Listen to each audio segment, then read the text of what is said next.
നമസ്കാരം. God's own country അഥവാ ദൈവത്തിൻ്റെ സ്വന്തം നാട് എന്നാണ് നമ്മുടെ കേരളത്തിൻ്റെ വിളിപ്പേര്. ദൈവത്തിനോട് ചോദിച്ചിട്ടല്ല കേരളത്തിന് ഇങ്ങനെയൊരു പേരിട്ടത്.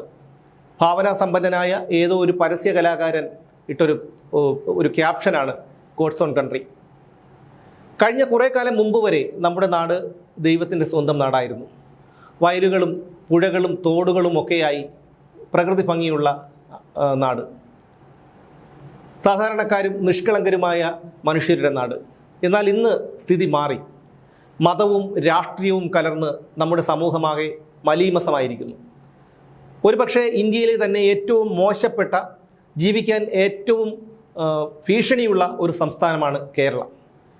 ഇക്കഴിഞ്ഞ കുറച്ച് വർഷങ്ങൾക്ക് മുമ്പാണ് കേരളം ഇങ്ങനെയായി തുടങ്ങിയത്. ഇതിന് ഞാൻ ആരെയും കുറ്റപ്പെടുത്തുന്നില്ല, എങ്കിലും ചില കാര്യങ്ങൾ പറയാതെ വയ്യ. ഇന്നലെ തിരുവനന്തപുരത്ത് വിഴിഞ്ഞത്തിനടുത്തുള്ള മുക്കോലയിലെ ഒരു ബാറിൽ രാത്രി ഒരു സംഭവമുണ്ടായി. രണ്ടുപേരിരുന്ന് മദ്യപിക്കുന്നു. ആ രണ്ടുപേർ തമ്മിൽ വാക്കേറ്റമുണ്ടാകുന്നു. വാക്കേറ്റമുണ്ടായത് പരിഹരിക്കാനായി സുമൻ എന്ന് പറയുന്ന ഒരു തൊട്ടടുത്തിരുന്ന് മദ്യപിക്കുകയായിരുന്ന ഒരാൾ എത്തുന്നു. പിന്നീട് ഈ അച്ചു എന്ന് പറയുന്ന മദ്യപിച്ച് വഴക്കുണ്ടാക്കുന്ന അച്ചുവും സുമനും തമ്മിൽ വാക്കേറ്റമുണ്ടാകുന്നു. ആ വാക്കേറ്റം പുറത്തേക്ക് എത്തുന്നു. രണ്ടുപേരും തമ്മിൽ പരസ്പരം അടികൂടുന്നു. ഈ അടിപിടിക്കിടയിൽ സുമനെ അച്ചു ചവിട്ടി താഴെയിടുന്നു. നിർഭാഗ്യകരമായിട്ടുള്ളൊരു കാര്യം എന്താണെന്ന് വെച്ചാൽ, എല്ലാവരും, ബാർ ജീവനക്കാരും സഹകുടിയന്മാരും അതുവഴി അവിടെ നിന്നവരും എല്ലാം ഇത് കണ്ടുകൊണ്ട് നിൽക്കുകയാണ്. ആരും പരിഹരിക്കാനോ പിടിച്ചു മാറ്റാനോ ശ്രമിക്കുന്നില്ല. പകരം മൊബൈൽ ഫോണിൽ ഈ ദൃശ്യങ്ങൾ പകർത്തുകയാണ് ചെയ്യുന്നത്.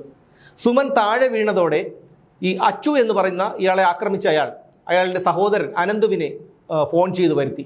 പിന്നീട് അനന്തവും ചേർന്ന് ഒരു തടിക്കഷണവും കൈയും കൊണ്ട് വളരെ മാരകമായി ഇയാളെ മർദ്ദിച്ചു. അപ്പോഴും കാഴ്ചക്കാരായി ഇവരൊക്കെ നിൽക്കുകയായിരുന്നു എന്നുള്ളതാണ്. സുമൻ മരിച്ചു എന്ന് മനസ്സിലാക്കിയിട്ടും ഇവർ മർദ്ദനം തുടർന്നു എന്നാണ് ഇപ്പോൾ പുറത്തു വരുന്നൊരു വിവരം. ഈ സുമന് ഈ പറയുന്ന അച്ചുവിനെയും അനന്തുവിനെയും, അല്ലെങ്കിൽ അച്ചു വഴക്കുണ്ടാക്കിയ ആളെയും അറിയില്ല. അവിടെ ഇരുന്ന് മദ്യപിച്ചു കൊണ്ടിരുന്നപ്പോൾ ഇത്തരത്തിലൊരു വാക്കേറ്റം ഉണ്ടായത് കാണുകയും പ്രശ്നം അനുരഞ്ജനത്തിൽ എത്തിക്കാൻ ശ്രമിക്കുകയും ചെയ്തതാണ് ആ മനുഷ്യൻ ചെയ്ത തെറ്റ്. അതായത് കേരളം ഇപ്പോൾ, ഇതാണ് ഞാൻ ആദ്യം പറഞ്ഞത്, കേരളം ഇപ്പോൾ ജീവിക്കാൻ സുരക്ഷിതമല്ലാത്ത ഒരു സംസ്ഥാനമായി മാറിയിരിക്കുന്നു എന്ന്. ആൾക്കൂട്ട കൊലകൾ നിരവധി നടക്കുന്നു.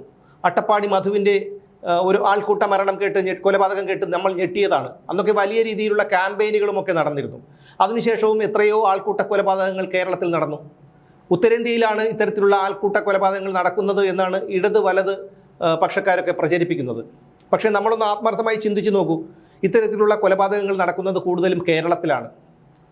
എന്തെല്ലാം ഗുണ്ട ആക്രമണങ്ങളാണ് ഈ കഴിഞ്ഞ 10 വർഷങ്ങൾക്കുള്ളിൽ കേരളത്തിൽ നടന്നത്. അതെന്തുകൊണ്ടാണെന്ന് ചോദിച്ചാൽ, മദ്യത്തിൻ്റെ അമിതമായ ഉപയോഗം, മയക്കുമരുന്നിൻ്റെ അമിതമായ ഉപയോഗം, കിലോ കണക്കിന് കഞ്ചാവും MDMA ഒക്കെയാണ് എക്സൈസും പോലീസും പിടികൂടുന്നത്. അപ്പോൾ പിടികൂടാത്ത എത്രയോ അളവ് കേരളത്തിൽ എത്തുന്നുണ്ടാകും. അത് ആരെല്ലാം ഉപയോഗിക്കുന്നുണ്ടാകും. ഈ കഴിഞ്ഞ 2 ആഴ്ചയ്ക്ക് മുമ്പ് തന്നെ ഡോക്ടറും IT ഉദ്യോഗസ്ഥയും അടക്കമുള്ള ആൾക്കാരെ മയക്കുമരുന്ന് ഉപയോഗിച്ചതിന് പോലീസ് പിടികൂടുന്ന ഒരു സാഹചര്യമുണ്ടായി. അപ്പോൾ നമ്മളൊരു അസുഖം വന്ന് ചികിത്സിക്കാൻ ഹോസ്പിറ്റലിൽ പോകുമ്പോൾ പോലും നമ്മുടെ ജീവന് സുരക്ഷിതയില്ലാത്ത ഒരവസ്ഥയാണ്. മദ്യത്തിനാണെങ്കിൽ വില കൂടി. മദ്യം ഉപയോഗിക്കാൻ കഴിയുന്ന സാധാരണ ആൾക്കാർ ജോലി ചെയ്ത് കിട്ടുന്ന പണം മദ്യത്തിനായി ഉപയോഗിക്കുന്നു. പണ്ട് പോണ്ടിച്ചേരിയിലുമൊക്കെ കാണുന്നത് പോലെ റോഡിൻ്റെ വശങ്ങളിലൊക്കെയാണ് ഇപ്പോൾ ആൾക്കാർ മദ്യപിച്ച് കിടന്നുറങ്ങുന്നത്. ആ ഒരു അവസ്ഥയിലേക്ക് കേരളത്തെ എത്തിച്ചത് ഈ പിണറായി വിജയൻ്റെ ഭരണമാണ്.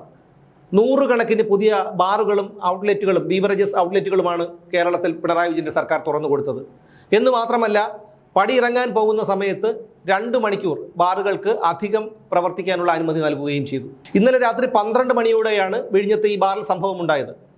പക്ഷേ ആരും പിടിച്ചു മാറ്റിയില്ല. സുമൻ അവിടെ മരണപ്പെട്ടു. ഇയാളെ ഹോസ്പിറ്റലിൽ കൊണ്ടുപോകാൻ ആരും തയ്യാറായില്ല.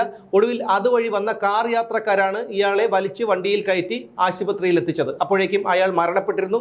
അയാളുടെ മൃതദേഹം ഇപ്പോൾ തിരുവനന്തപുരം മെഡിക്കൽ കോളേജിൽ പോസ്റ്റ്മോർട്ടത്തിനായി ഊഴം കാത്തു കിടക്കുകയാണ്. നോക്കൂ, എന്തൊരു ഗതികെട്ട അവസ്ഥയിലാണ്. എന്തെല്ലാം ചെറിയ നിസ്സാരമായിട്ടുള്ള തർക്കങ്ങളുടെ പേരിലാണ് കേരളത്തിൽ കൊലകൾ നടക്കുന്നത്.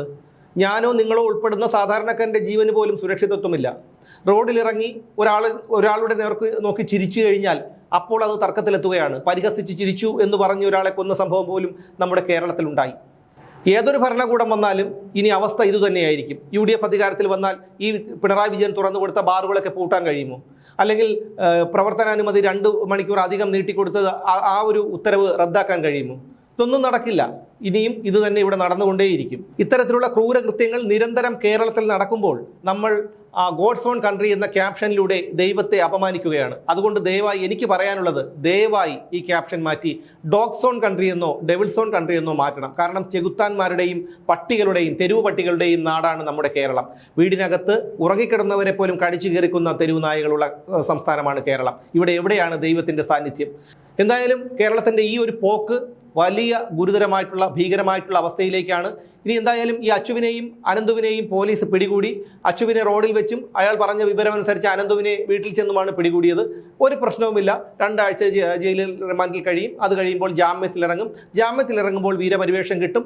ഏതെങ്കിലും ഗുണ്ടാ സംഘത്തിൽ ചേരുകയോ ആളുകളെ ഭീഷണിപ്പെടുത്തി ഇത്തരത്തിൽ പണം വാങ്ങി മയക്കുമരുന്നും മദ്യവും ഉപയോഗിച്ച് വീണ്ടും ഏതെങ്കിലും ഒരു പാവപ്പെട്ടവൻ്റെ ജീവൻ എടുക്കുകയോ ചെയ്താലും അത്ഭുതപ്പെടേണ്ട കാര്യമൊന്നുമില്ല. തിരുത്താനാണ് കുറ്റവാളികളെ ജയിലിലേക്ക് അയക്കുന്നത്. അങ്ങനെയാണെങ്കിൽ ഈ എത്രയോ പേർ ശിക്ഷ കഴിഞ്ഞിറങ്ങി വീണ്ടും ആ കുറ്റകൃത്യം ആവർത്തിക്കുന്നു. അവിടെ എവിടെയാണ് തിരുത്തലുണ്ടാകുന്നത്? അതുകൊണ്ടാണ് ഞാൻ പറയുന്നത്, അർഹമായിട്ടുള്ള ശിക്ഷ വേണം. വധശിക്ഷയ്ക്ക്, കൊലപാതകത്തിന് വധശിക്ഷ തന്നെ വേണം. സ്വയം രക്ഷാർത്ഥം ഒരാളുടെ ജീവൻ രക്ഷിക്കാനായി എന്തെങ്കിലും ഒരു അപകടം സംഭവിച്ചു അല്ലെങ്കിൽ ഒരാളുടെ ജീവൻ എടുത്താൽ അത് സാഹചര്യ തെളിവുകളുടെ അടിസ്ഥാനത്തിൽ അത് നമുക്ക് അതിനനുസരിച്ചുള്ള ശിക്ഷ കൊടുത്താൽ മതി. പക്ഷേ മനഃപൂർവ്വം കൊള്ളയടിക്കാനോ അല്ലെങ്കിൽ മോഷണത്തിനോ അല്ലെങ്കിൽ മറ്റേതെങ്കിലും വ്യക്തിവൈരാഗ്യത്തിൻ്റെ പേരിലോ മറ്റാർക്കെങ്കിലും വേണ്ടി കൊട്ടേഷൻ എടുത്തോ ഇത്തരത്തിലുള്ള പ്രവൃത്തികൾ ചെയ്യുമ്പോൾ, കൊലപാതകങ്ങൾ ചെയ്യുമ്പോൾ അവർക്ക് കൃത്യമായി വധശിക്ഷ കൊടുക്കാനുള്ള ഒരു നിയമം കൊണ്ടുവന്നാൽ മാത്രമേ ഇവിടെ ഈ ഒരു പ്രവണതയ്ക്ക് മാറ്റം വരും. 1ാം യോഗി സർക്കാരിൻ്റെ കാലത്ത് തന്നെ ഏകദേശം 132 മറ്റോ ഏറ്റുമുട്ടൽ കൊലകളാണ് നടന്നിട്ടുള്ളത്. അത് എങ്ങനെയാണ് എന്നെനിക്കറിയില്ല. എന്തായാലും നീതിയുക്തമായിരുന്നു ആ ശിക്ഷാവിധി എന്ന് എനിക്ക് പറയാനുള്ളൂ. എന്തായാലും കേരളത്തിൽ സാധാരണക്കാരൻ്റെ ജീവന് ഭീഷണിയാണ്. കേരളത്തിൽ ജീവിക്കുന്നത് അത്യന്തം അപകടകരമായ അവസ്ഥയിലേക്ക് എത്തിയിരിക്കുന്നു. പുറത്തിറങ്ങി നടക്കുമ്പോൾ പലർക്കും മദ്യവും മയക്കുമരുന്നും ഉപയോഗിച്ച് ബോധമില്ലാത്ത ഒരവസ്ഥയാണ്. അത് സാധാരണക്കാരൻ്റെ മര്യാദയ്ക്ക് ജീവിക്കണം എന്നാഗ്രഹിക്കുന്ന സാധാരണക്കാരൻ്റെ ജീവന് ഭീഷണിയാകും. ഇതിന് നിയമം ഇനി എന്നാണ് ഇതിനൊരു തടയിടുക അല്ലെങ്കിൽ ഒരു പരിഹാരം കാണുക എന്നറിയില്ല.